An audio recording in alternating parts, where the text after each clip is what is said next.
Assalamualaikum warahmatullahi wabarakatuh.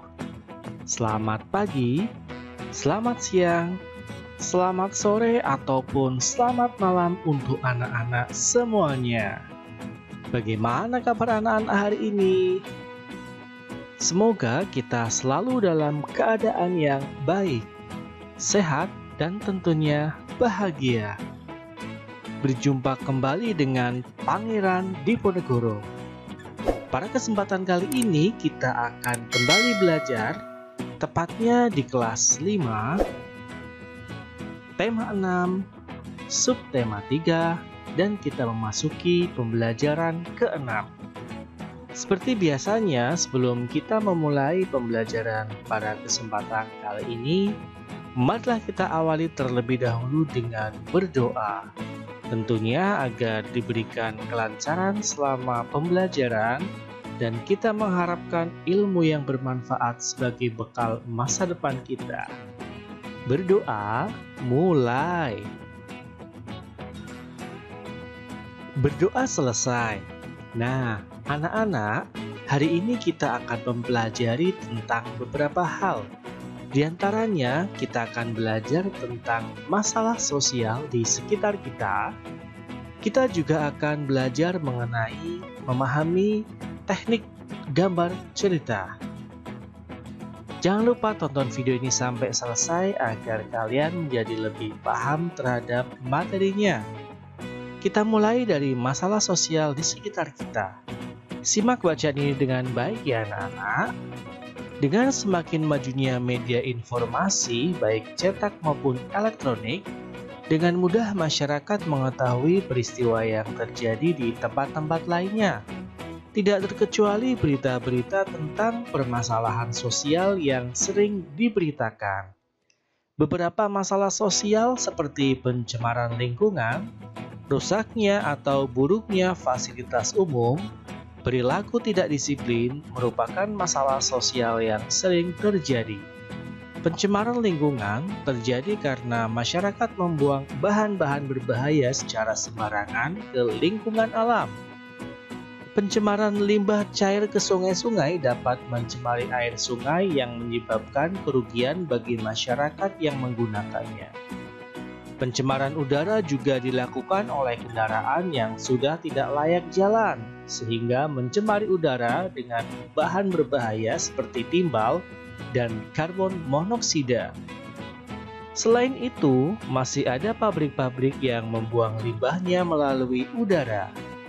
Pencemaran pada tanah juga terjadi karena masyarakat membuang bahan berbahaya yang dapat membunuh organisme di dalam tanah yang diperlukan oleh tumbuhan. Fasilitas umum biasanya disediakan oleh pemerintah yang digunakan untuk keperluan masyarakat. Fasilitas umum yang mudah dijumpai antara lain fasilitas umum sebagai sarana transportasi, sarana pendidikan, dan sarana kesehatan. Kendaraan umum, terminal, pelabuhan merupakan beberapa contoh sarana transportasi. Gedung sekolah, museum, gedung olahraga merupakan contoh sarana pendidikan, sedangkan rumah sakit, apotek, puskesmas merupakan contoh sarana kesehatan. Seringkali masyarakat kurang memelihara fasilitas-fasilitas umum tersebut sehingga tidak terawat dan rusak. Ketika fasilitas umum itu rusak, maka hak orang lain untuk menggunakannya akan terhambat. Dengan memelihara dan melaporkan kerusakan, masyarakat dapat menjaga agar dapat digunakan. Dalam kehidupan sehari-hari, kita menjumpai banyak sekali perilaku tidak disiplin. Misalnya di jalan raya, kecelakaan lalu lintas dan kemacetan merupakan salah satu akibat dari perilaku tidak disiplin. Contoh perilaku tidak disiplin antara lain, menjalankan kendaraan dengan melawan arus, mengendarai sepeda motor di tempat yang tidak semestinya, misalnya di trotoar atau jembatan penyeberangan, memarkir kendaraan di sembarang tempat, berhenti untuk menurunkan dan menaikkan penumpang di sembarang tempat, dan menyeberang jalan secara sembarangan, tidak menggunakan jembatan penyeberangan. Nah anak-anak, sekarang coba kita akan mengetahui isi dari bacaan yang sudah kita kita baca tadi. Dimulai dari di paragraf pertama, isinya tentang beberapa masalah sosial seperti pencemaran lingkungan, rusaknya atau buruknya fasilitas umum, berperilaku tidak disiplin merupakan masalah sosial yang sering terjadi. Isi di paragraf kedua adalah pencemaran lingkungan terjadi karena masyarakat membuang bahan-bahan berbahaya secara sembarangan ke lingkungan alam. Isi dari paragraf ketiga adalah fasilitas umum biasanya disediakan oleh pemerintah yang digunakan untuk keperluan masyarakat.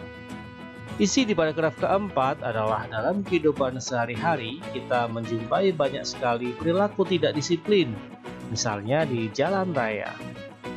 Nah, sekarang kita akan coba melengkapi tabel dengan menggunakan keterangan yang ada pada bacaan ya. Ya, masalah sosial yang pertama kemacetan lalu lintas. Penyebabnya tentunya kurang disiplin. Pihak yang terlibat adalah pengguna jalan dan cara mengatasinya mematuhi peraturan lalu lintas. Bila perlu kita harus menindak dengan tegas pelaku pelanggar lalu lintas. Yang kedua, pencemaran air. Penyebabnya membuang limbah ke sungai ya.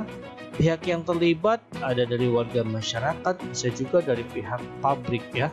Cara mengatasinya kita harus membuang sampah atau limbah di tempat yang disediakan. Kalau limbah juga harus diolah dulu biar ketika keluar aman untuk biosistem yang ada di sekitar sungai itu ya.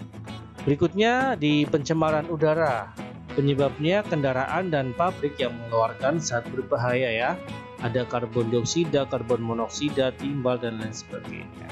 Pihak yang terlibat tuh kendaraan tak layak jalan dan pabrik-pabrik ya. Cara mengatasinya menggunakan kendaraan dan membangun pabrik yang ramah lingkungan. Sekarang sudah ada uji emisi kendaraan ya, artinya kendaraan yang sudah tidak layak uji emisi tidak boleh keluar atau beroperasi di jalan raya. Berikutnya ada pencemaran tanah, penyebabnya bahan berbahaya dari limbah. Pihak yang terlibat warga masyarakat, cara mengatasinya mengolah limbah sebelum dibuang tentunya ya. Pencemaran tanah ini bisa terjadi misalkan ya penggunaan pupuk yang berlebihan oleh petani ya, sehingga mengakibatkan itu tanahnya sudah tidak dapat subur seperti sedia kala. Lanjut, masalah sosial berikutnya adalah fasilitas umum yang rusak. Penyebabnya tidak dirawat dengan baik, tidak digunakan sebagaimana mestinya. Pihak yang terlibat, warga masyarakat dan pemerintah, cara mengatasinya memelihara dan melaporkan fasilitas umum jika ada yang mengalami kerusakan. Baik anak-anak, sekarang kita lanjut permasalahan sosial yang ada di sekolah dan juga di rumah di sekitar kita ya. Yang pertama tentunya ada sampah. Penyebabnya ya kesadaran masyarakat yang masih sangat rendah mengenai pentingnya membuang sampah di tempatnya. Pihak yang terlibat, masyarakat, cara mengatasinya ada memberi sanksi dan juga untuk meningkatkan kesadaran masyarakat kita juga harus memberikan edukasi ya, semacam pelatihan pengolahan sampah.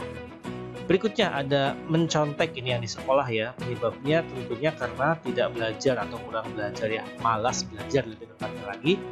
Pihak yang terlibat tentunya ada siswa. Cara mengatasi adalah harus belajar dengan rajin ya. Berikutnya ada terlambat sekolah, penyebabnya bisa bangun kesiangan ya karena tidak disiplin. Yang terlibat itu siswa, cara mengatasinya meningkatkan disiplin ya, jangan kebanyakan begadang, apalagi begadang sampai tengah malam untuk hal-hal yang kurang baik seperti terlalu lama main game online dan sebagainya. Berikutnya ada masalah pencurian, penyebabnya karena masalah ekonomi tentunya ya, untuk memenuhi kebutuhan hidupnya.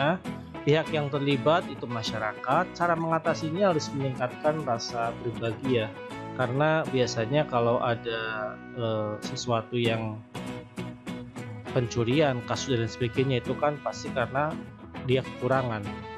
Lain halnya kalau masyarakat atau tetangga sekitarnya itu mau berbagi ya, maka akan sedikit mengurangi tingkat kriminal, dalam hal ini adalah pencurian.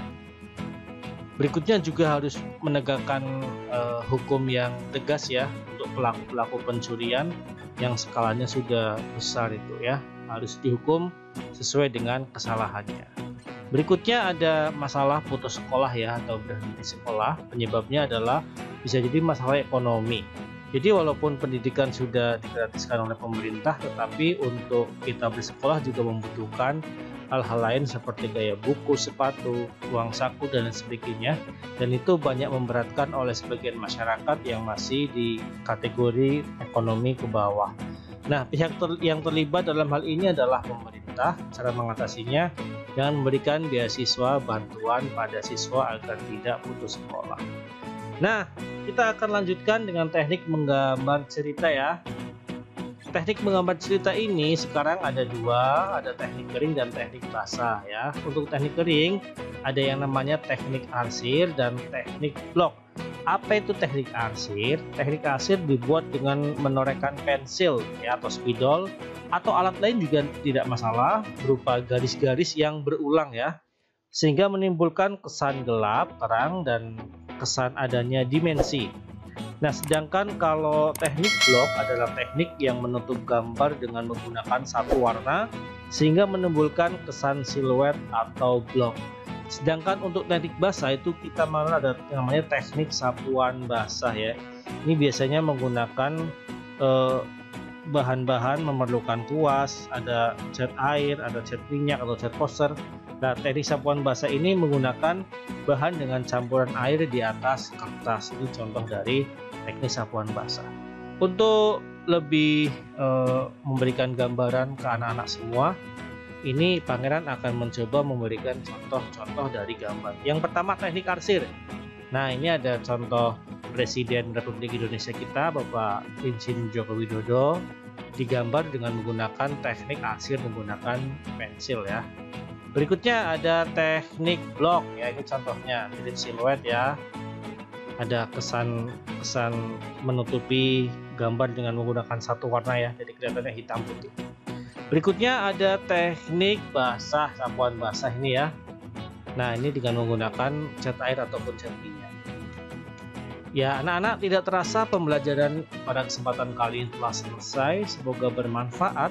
Jangan lupa tetap semangat dalam belajar. Ingat, masa depan ada di tangan kalian semua. Buat orang tua bangga, buat bangsa Indonesia juga bangga. Sekian dari Pangeran Diponegoro. Selamat melanjutkan perjuangan para pahlawan bangsa.